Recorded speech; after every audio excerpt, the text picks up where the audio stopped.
October 15, 1987, Ouagadougou, Burkina Faso.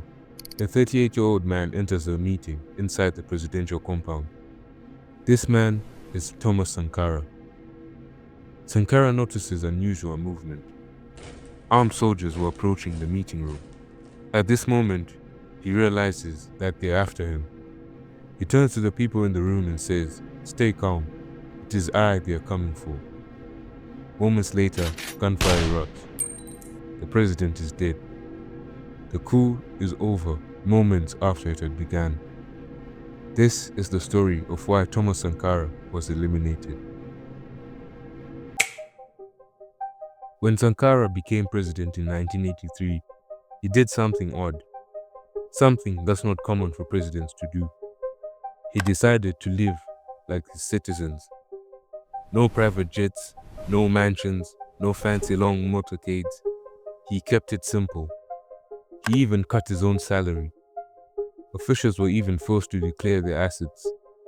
His possessions reportedly included a motorbike, a few guitars, and a refrigerator. That was it. The humility of this guy was something else. This is what made him really unique, because there weren't many African presidents doing the same at the time.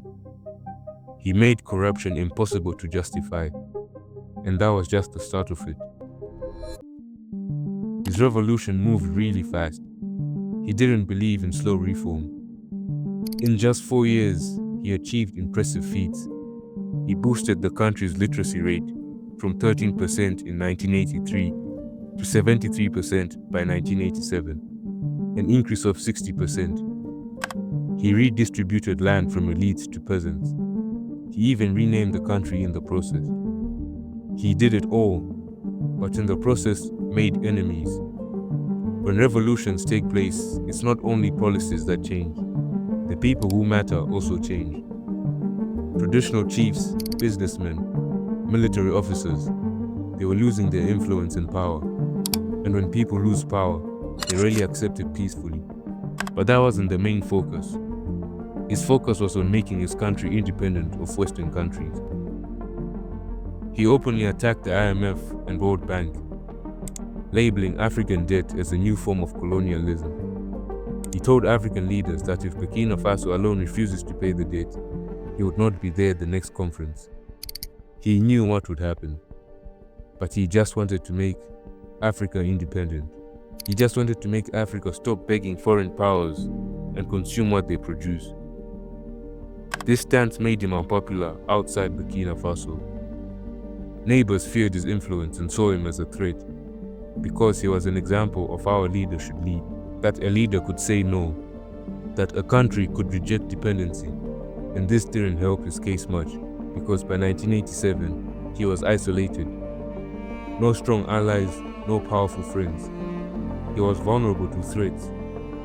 The most dangerous threats came from inside his own circle. Some in his circle felt that he was too radical, that he was risking their futures. One thing history shows is that revolutions often die not by invasion, but by betrayal. And betrayal isn't committed by enemies. When those closest to him had enough, the stage was set for a coup. His close friend, Blaise Compaoré, would be the one to betray him. On October 15, 1987, Sankara was shot multiple times while in a meeting after soldiers stormed the venue. 12 of his aides were also killed. The coup was over moments after it had started. They made quick work of his body too. They buried it shortly after, in an unmarked grave in a random cemetery. No autopsy was done or investigation. State radio announced a rectification of revolution, but everyone knows what that means. Blaise took power almost immediately. He realigned the country with France, and IMF programs returned. Everything Sankara had done was reversed. His blood, sweat, and tears down the drain. And for what? Compaoré ruled for 27 years. Corruption returned more than ever. Compaoré was finally convicted in 2022 for his role in Sankara's assassination, but the damage was already done. Thomas Sankara proved something. He proved that a leader can work, that a leader doesn't have to steal,